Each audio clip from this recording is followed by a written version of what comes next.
GS भाई सदैव sir channel में आपका हार्दिक स्वागत है।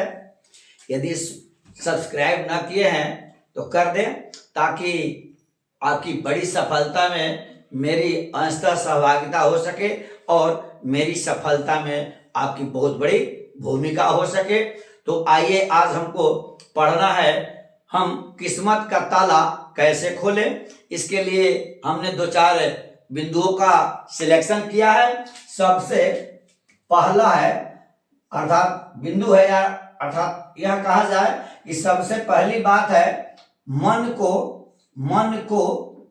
केंद्रित करें। क्या करें? मन को केंद्रित करें। केंद्रित का मतलब है कि अपने मन को हम कई जगह न लगाकर एक जगह लगाने का काम करें। जिस काम को करें हम तन्मयता के साथ करें, पूरे लगन के साथ करें, जज्बा और जुनून के साथ करें, अर्थात उस काम को करने में हम पूरी तरह डूब जाएं। एक ही काम को करें, एक काम की समाप्ति के बाद ही दूसरा काम शुरू करें। जैसा कि आप अनुभवी हैं, आपने सुना होगा कि हुमायूं और शेरशाह के बीच चौसा की भी लड़ाई हुई और कनौज की भी लड़ाई हुई। और आप यह भी जानते हैं कि हुमायूं का अर्थ होता है भाग्यवान। हुमायूं का अर्थ क्या होता है? भाग्यवान। लेकिन शायद ही ऐसा भागा दिल्ली की गद्दी पर कभी बैठा। इसे अभागा क्यों कहा जाता है? इसलिए कहा जाता है कि हुमायूं एक ऐसा व्यक्ति था, हुमायूं एक ऐसा व्यक्ति था जो एक लड़ाई को समाप्त किए बगैर दूसरी लड़ाई प्रारंभ कर देता था, जिसकी वजह से उसे सफलता नहीं मिली और चौसा की लड़ाई में और कनौज की लड़ाई में इसे साधारण शेरशाह से हार खानी पड़ी और वह दर दर की ठोकर उसे खाना पड़ा। तो इस हुमायूं से हमें यह सीख लेने की जरूरत है कि हम किसी काम को करें तो पूरे लगन के साथ करें, तन्मयता के साथ करें, करने में हम अपने दिल को ही उसमें उड़ेल दें। इंटर में एक चैप्टर है शिक्षा। इंटर में एक चैप्टर है शिक्षा, जिसके लेखक हैं जे कृष्णमूर्ति। उन्होंने लिखा है कि यदि आप अपने जीवन में क्रांति चाहते हैं, यदि आप अपने जीवन में क्रांति चाहते हैं, यदि आप अपने जीवन में बदलाव चाहते हैं, यदि आप अपनी परिस्थितियों से निजात पाना चाहते हैं, तो अपने कामों से प्रेम करें।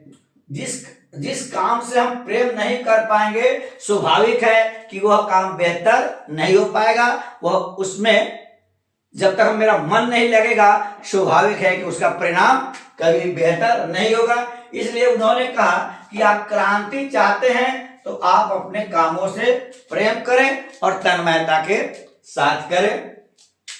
और अगली बात है दूसरा, बोल कर पढ़े। जब भी पढ़े तो बोल कर पढ़े। बोलकर पढ़ने का सबसे बड़ा लाभ यह है कि एक बात को लगातार पढ़ने से, चाहे गूढ़ से गूढ़ी प्रश्न क्यों ना हो, कठिन से कठिन ही प्रश्न क्यों ना हो, अगर उसे लगातार पढ़ा जाता है तो निश्चित रूप से ही वह मानस पटल में हमेशा हमेशा के लिए बैठ जाता है। इसलिए मैं कहना चाहूंगा कि आप जब भी पढ़े तो बोल कर पढ़े। कुछ ऐसे भी मेरे छात्र हैं, कुछ ऐसे भी मेरे बच्चे हैं जिसका घर स्टेशन के बगल में भी है, कुछ ऐसे भी बच्चे हैं जिसका घर बाजार के बगल में है। तो बोलकर पढ़ने से सबसे बड़ा लाभ यह होगा कि उस ध्वनि से हमारा मानस पटल कभी दुष्प्रभावित नहीं होगा। इसलिए बोलकर पढ़ना चाहिए।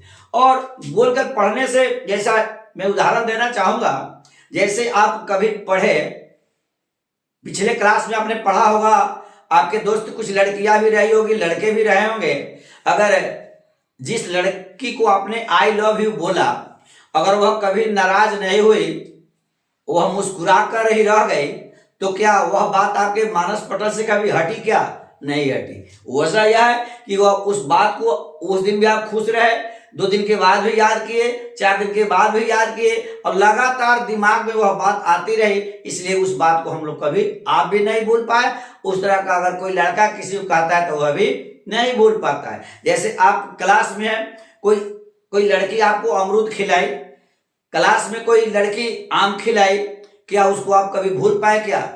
आप छोटे रहे होंगे, आपको भूख लगी होगी, आपके चेहरे पर उदासी को देखकर किसी मिठाई के दुकानदार ने आपको खिला दिया, क्या वो उस बात को कभी आप भूल पाएंगे क्या?